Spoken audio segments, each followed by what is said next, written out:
Bienvenido a Reflexiones, un espacio en modo beta para pensar nuestra práctica de gestión de talento. Nuestro invitado de hoy, Luis Albaine, Managing Director de Aliter, People and Organization. Bloque 2. Pensaba, con todo lo que has hecho y nos has contado anteriormente, ¿cómo vos ves la evolución de la función de recursos humanos? Bueno, con tantos años en el rol y en la función, prácticamente he visto buena parte de la transición que viene de la histórica función de recursos humanos, cuando todavía era el área de personal. En muchos de los casos reportaba al director financiero, porque era un área esencialmente transaccional, que pagaba los sueldos, que administraba las altas y las bajas, pero con escaso rol estratégico. Y me ha tocado, en este derrotero profesional que tuve, acompañar el proceso de incorporación del área de recursos humanos a un rol más estratégico, hasta más recientemente integrar la mesa chica, en muchos casos, de la toma de decisiones, un comité ejecutivo. Este proceso de transformación de recursos humanos vino obviamente desde una mayor contribución que hace y que hizo recursos humanos al negocio. Es un darse cuenta de aquellos que somos practitioners, que ejercemos recursos humanos, pero también es un darse cuenta de la línea que ante la complejidad de los negocios, ante el descubrimiento del factor humano en la productividad, necesitó de alguien que tuviera conocimientos que excedían lo que se puede tener de la práctica cotidiana, y ahí recursos humanos apareció con la experticia, con la formación que requería la línea. Es decir, no solamente aportando saber pagar los sueldos en tiempo y forma, dar altas y bajas, sino también incorporando bastante ciencia, ¿no? Lo que he visto es que no solamente de la mano de la tecnología, sino del cambio en la forma de pensar. Ahí hubo contribuciones como la de Ulrich, por ejemplo, con el modelo de el champion, acercando al ejecutivo de recursos humanos o al profesional de recursos humanos a formarse, incorporar más experticia, entender el negocio y convertirse en un líder de, no solo de los empleados, sino también de la línea, en anticiparse a los problemas y a los tiempos. Entonces, diría que recursos humanos pasó a ser un área más estratégica sin perder los fundamentos de la función, que hoy pagar sueldos, administrar las altas y las bajas, manejar el reclutamiento, etcétera, igual que las compensaciones, están yendo más hacia ser soportadas por las tecnologías, que contribuyen mucho más a resolver lo transaccional de la función y a dejarle a los actores de recursos humanos más tiempo para pensar en el negocio y en aportar a soluciones. Voy a compartir un pensamiento A ver. de lo que dijiste y decime si lo ves. Yo también en mi experiencia lo que veo es un camino inevitable, que cada vez más lo transaccional se separa de lo estratégico y lo transaccional o se comoditiza o va a la tecnología. Sí. ¿Vos no pensás que esto puede generar un poco de miedo a la gente, al colega, y se tira un poco para atrás? Bueno, ahí está el desafío. Digamos, las nuevas generaciones que vienen con menos aprendizaje y tienen mucho más historia, pueden pensar que esta velocidad que se está imprimiendo al cambio de gestión de recursos humanos puede significar una amenaza. ¿Por qué? Porque nos saca a los que hacemos recursos humanos de los lugares tradicionales de confort y comunes, y nos lleva a aprender cosas a una velocidad que no estábamos acostumbrados. Pero el desafío es justamente tratar de entender ese nuevo contexto y acompañar la velocidad de los cambios.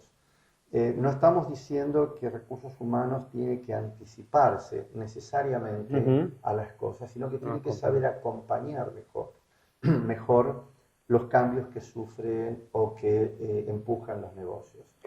Yo creo que, o lo veo, ¿no? Que a veces Sí. el mismo colega termina obstaculizando cambios por el susto que le genera. Sí, no pasa con las nuevas generaciones de profesionales de recursos No. humanos que vienen con menos historia, lo ven como algo más natural. Y bueno, eso se da en todos los planos. Creo que el desafío en recursos humanos es conservar la experticia y el conocimiento que traen aquellos a los que les cuesta cambiar y enseñarles a convivir con las nuevas generaciones que traen una mirada del mundo del trabajo, no solo que tenemos, sino que viene. Qué bien. Y en todo este tiempo, y entendiendo que este es un espacio en donde tratamos de reflexionar sobre la práctica y aprender, ¿qué lecciones aprendidas nos puedes compartir? Bueno, muchas. Uno en el ejercicio de este rol se equivoca muchas veces porque no trabaja con máquinas, trabajamos con y para seres humanos y en eso, como sabes, hay mucho más de desafíos adaptativos que desafíos técnicos. Es decir, muchas veces las soluciones para trabajar los temas de recursos humanos se encuentran en una norma de la compañía, en un procedimiento, en una política, en una buena práctica. Pero en el trabajo las personas todos los días te traen situaciones adaptativas, es decir, situaciones donde no hay una solución única que resuelva el problema y a lo sumo hay que tomar decisiones que sean la menos mala. En ese proceso de tomar decisiones, cuando no hay una norma, una política ni una mejor práctica que te guíe, uno tiene que confiar mucho en los instintos y en los valores, ¿no? Y ahí te voy a contar una anécdota que me marcó el resto de mi carrera y cuando todavía no estaba en la función de recursos humanos y estaba en la función de jefe de un área operativa. En este proceso de cambio que te conté en el primer bloque, eh, diseñamos exámenes para que la gente los complete y los mejores exámenes, los que salían mejor rankeados, accedían a las posiciones más atractivas. Era un sistema en el cual había puestos que tenían más jerarquía que otros, abrimos la oportunidad para que todos estudien, aprendan y de esa manera ganen las categorías que necesitaban y las competencias. Y de esa manera muchos accedieron a posiciones de crecimiento y otros se quedaron en el mismo nivel que tenían. En ese proceso, unos colegas y yo corregíamos los exámenes que hacían los que aspiraban Sí. a crecer. Y bueno, corregimos los exámenes, asignamos las categorías, nombramos a la gente. Un día llega un operario y me dice, quiero revisar con usted mi examen, porque yo creo que lo hice bien. Era una persona que no había aprobado para la categoría superior. Yo le dije, bueno, revisémoslo, lo vimos y me di cuenta en ese momento que me había equivocado cuando lo corregí. Y que esta persona tenía razón. Había aprobado el examen y había sacado una excelente nota y tenía más derecho que otro para acceder a la posición. Si estuviéramos en una clase te preguntaría, Gabriel, ¿qué hubieras hecho en esa situación? ¿Cómo lo hubieras resuelto? Y para mí fue una situación embarazosa, porque no solamente estaba perjudicando a una persona que había aprobado un examen, en realidad yo me había equivocado al corregirlo, sino que ponía en riesgo la credibilidad de todo un proceso, porque genuinamente me podían decir, revisemos todo. Pero era una época compleja para admitir errores también. Era una época compleja. Ahora, finalmente se resolvió satisfactoriamente. Y hago un paso atrás. Yo venía de ser ingeniero de procesos, había trabajado con toda esa gente codo a codo. Durante el proceso de incorporación de tecnología, yo iba a las 2 de la mañana, a las 4 de la mañana, iba con ellos, me ponía el casco, me arrastraba por los hornos con temperaturas altísimas para tratar de entender cuál era el problema. Me había ganado un espacio y una credibilidad con ellos. Claro. Cuando ocurrió ese problema y el sindicato participó de la queja, no me usaron para Claro. pegarme ni para Sí, sí, sí, decirme ni sí, para sí, sí. nada. En otro contexto eso hubiese sido ¿Por complejo. qué? Porque había credibilidad y ellos sabían mis valores. Entonces, yo lo que hice fue invitar a los representantes sindicales a juntos revisar el proceso, los exámenes. Afortunadamente solo ese no estaba acorde a lo que tenía que ser, y juntos diseñamos una solución para el problema. Rápidamente la persona que había accedido a la posición la mantuvimos porque había sido nombrada. Aquel que por el error en el examen no había accedido, decidimos ponerlo en el primer lugar para hacer el reemplazo inmediato donde ocurriera una vacante, pero al mismo tiempo le dimos el rol de instructor, que le permitía acceder a la categoría a la que no hubiera accedido por no ganar el examen. Claro. Entonces, tuvo la paga que merecía, pero al cambio tuvo la obligación de enseñarle a los demás.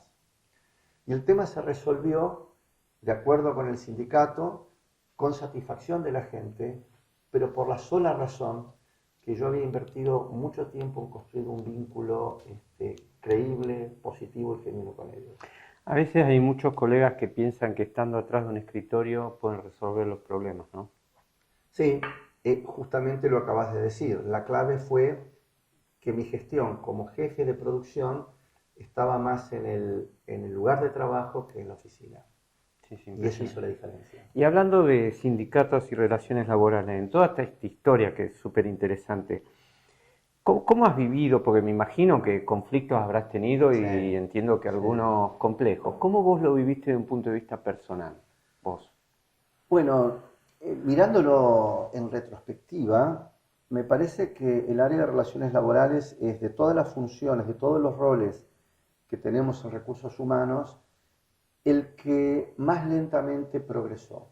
Digamos. En las áreas soft de recursos humanos podemos encontrar mucho progreso en cómo se recluta, cómo selecciona, los assessments que hacemos, las mediciones de clima, los planes de sucesión, en fin, hay enormes avances en los últimos 30 años para hacer la gestión soft de recursos humanos.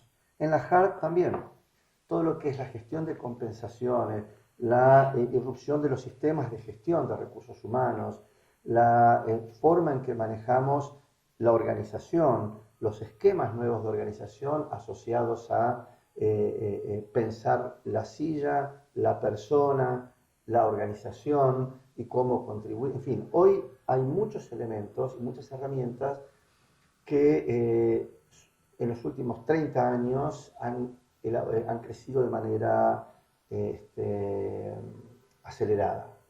Pero la gestión de recursos humanos ha tenido una evolución muy lenta. En parte creo que ha sido porque la legislación no se ha modificado. Hoy la legislación atrasa, digamos, ¿no? Y ese es uno de los desafíos. Por otro lado, aun cuando en las empresas quienes manejan laborales vayan cambiando, en los sindicatos los representantes son los mismos, tienen muy poca rotación y tienden a ser muy conservadores y conservar muchas estructuras de muchos años y con poco cambio en la forma de gestionar. Te diría que la forma en que hoy se hace relaciones laborales no se diferencia demasiado, habrá matices, de cómo se hacía muchos años atrás. Y este es un desafío, este es un reto. Un real desafío. ¿No? ¿Cómo trabajamos sobre la regulación para hacer una... Y no, cuando hablo de regulación no me refiero a la ley laboral, me refiero a toda la jurisprudencia, claro, lógico. toda la práctica y las decisiones judiciales que tienden a rigidizar el sistema más que a flexibilizarlo. Entonces, desde este sustrato que es la legislación, más la madurez que tiene que haber en el vínculo entre sindicatos y empresas, pensando en el empleo en el largo plazo y no en la protección de corto, que a veces juega en contra para el plan de largo, creo que ahí está la clave de solución. ¿Y qué consejo le darías a alguien que arranca? Alguien que arranca en recursos humanos. Bueno, hoy recursos humanos es un espacio que admite muchos perfiles de base, ¿no? Eh, es muy distinto a cómo era hace mucho tiempo, donde prácticamente era un área dominada por abogados, porque el tema laboral demandaba mucho, cuando a su vez era muy fuerte el tema de administración de personal, había muchos contadores y el área de administración y finanzas tenía el área contable. Hoy, a partir de esta evolución, de este rol más estratégico, se han ido incorporando otros perfiles de base. Los ingenieros han irrumpido y toman la parte más generalista de recursos humanos. Hoy un ingeniero, un administrador de empresas, perfectamente puede desempeñar el rol generalista. Quizás le cueste más algunos roles especialistas, pero ahí es donde incluso la academia, las universidades, han trabajado mucho en reformar los programas originales. Hace muchos años, los programas universitarios de formación de administradores de recursos humanos o de laborales estaban más orientados a la transacción. Hoy hay programas de grado y de posgrado que trabajan mucho más sobre la formación más generalista, más de avanzada. Si me hablas del perfil generalista de recursos humanos, yo creo que está abierto para administradores de empresas. Yo recomendaría estudiar administración de empresas y después un posgrado de recursos humanos, o estudiar de contador o de ingeniero y después hacer un posgrado de recursos humanos. Y hoy recursos humanos además admite la especialidad. Cada vez hay más espacio para especialistas en Big Data, en Analytics, en información dura, que requiere perfiles de base duro y están en el ámbito de recursos humanos. Pero también requiere muchos perfiles de recursos humanos, de psicólogos, sociólogos. Menos mal, porque... Porque también hay mucho de ciencia en la forma en que se rediseña las maneras de conducir una Yo creo que hay que ir integrando distintos saberes, que hoy ya solo una parte queda corta, ¿no? Y en el caso de los psicólogos muchas veces reconozco que, viste, el tema de los números no, y a veces los ingenieros, bueno, no, pero esas cositas, ¿no? Buscar pero además me gustaría añadir algo más. La importancia que ha tenido la incorporación cada vez más frecuente de la mujer en los roles de recursos humanos. Definitivamente. Y lo quiero mencionar porque, incluso atado a lo que hablábamos de relaciones laborales, porque me ha tocado promover mujeres a funciones de relaciones laborales, y ha sido un elemento disruptivo en la relación de manera positiva. Sí, la manera en que ha modificado el vínculo y el tratamiento de los temas de la mujer en los temas de recursos humanos, al igual que en otros, creo que conlleva un cambio cultural que a mí me alegra muchísimo, ¿no? Y creo que va a ser el elemento que va a producir el cambio cultural que hace falta. Bueno, vamos al bloque 3.